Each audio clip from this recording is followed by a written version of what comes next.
Halo warga YouTube, ketemu mana nang channel Tove Video. Ya apa kabar? Muka-muka api-api ae ya rek. Kali ini Tove Video bakal bahas 5 harta karun misteri peninggalan Perang Dunia Kedua rek. Kira-kira harta karunnya apa ya rek? Langsung simak video ini.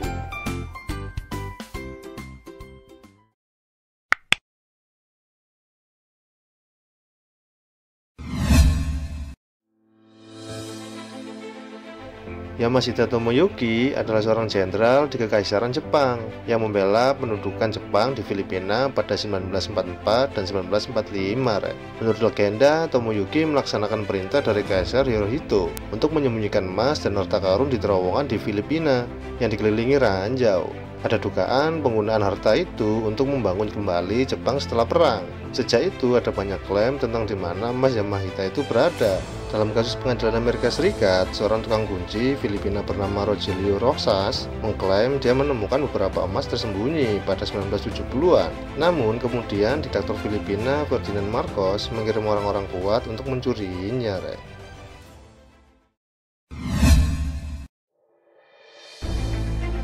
Didesain pada abad ke-18, ruang amber adalah satu set panel dinding dari lantai ke langit-langit yang dihiasi batu amber.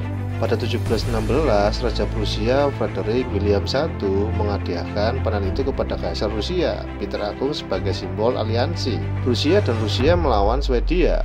Panel itu dirancang untuk melapisi dinding ruangan seluas 180 kaki persegi. Kamar amber saat itu berada di sebuah kamar di Istana Catherine di kota Pushkin, Rusia. Ketika Nazi menginvasi Uni Soviet selama operasi Barbarossa pada 1941, panel itu kemudian dikirim ke Museum Kastil di Königsberg, Jerman. Sekarang disebut Kaliningrad, Rusia. Nazi menganggap bahwa ruangan itu adalah karya seni Jerman yang menjadi hak mereka. Pada 1944, pemboman sekutu menghancurkan kota, Museum Kastil, dan kemungkinan juga ruang ambar. Namun ini tidak menghentikan para pemburu harta karun untuk mencoba menemukan kamar yang hilang itu, rek. Wih, anjen mewah ya ruangannya.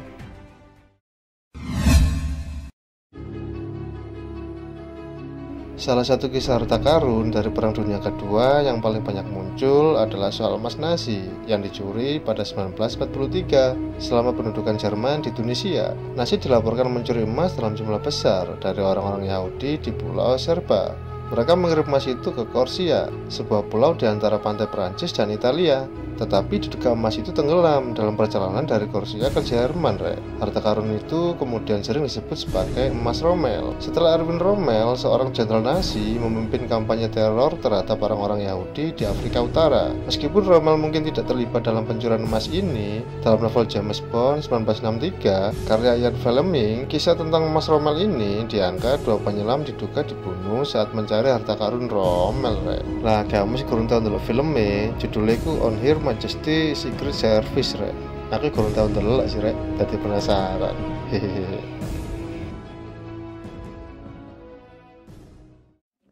Saat durungnya lanjut, ojo lali subscribe, tekan tombol lonceng ya rek.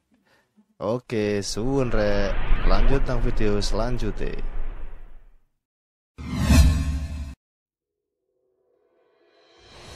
Pada September 1941, Cina mengirim 200 fosil manusia purba ke Amerika Serikat untuk menjaganya agar tetap aman jika Jepang menginvasi. Namun, fosil-fosil manusia Peking yang dikirim tidak pernah tiba di Amerika Serikat, hilang begitu saja. Beberapa berspekulasi bahwa fosil tersebut telah dihancurkan. Sebagian masih berharap fosil itu tersimpan di suatu tempat. Pada 2012, para peneliti berpendapat bahwa mungkin saja fosil-fosil itu dipendam di bekas pangkalan marinir Amerika Serikat di Cina dan ditutupi oleh tempat parkir aspal. Untungnya sebelum hilang, peneliti Cina membuat cetakan dari fosil manusia Peking tersebut, sehingga para ilmuwan masih dapat mempelajari hingga saat ini.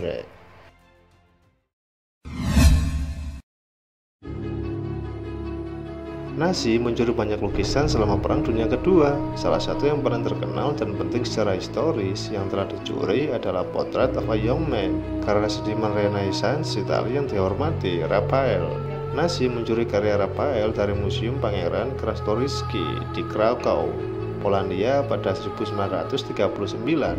Awalnya lukisan itu diberikan kepada Hans Frank yang menjalankan pemerintahan umum Nazi di Polandia. Frank mengantungnya di Kastil Wawel. Selama perang ia pergi ke Berlin. Dresden dan Linz sebelum kembali ke Krakow. Namun ketika pasukan Amerika Serikat menangkap Frank di Kastil Wawel, lukisan karya Raphael itu bersama dengan lebih dari 800 artefak lainnya sudah tidak ada. Puluhan tahun kemudian masih tidak ada jejak dari makarya yang hilang tersebut, Rek. Wih, kira-kira dijebuk sopo ya, Rek? Masih dijebuk setan. Oke, sampai selesai video kali ini. Sampai ketemu nang video selanjutnya. Sehat selalu, selalu jaga kesehatan ya, Rek. Dadah.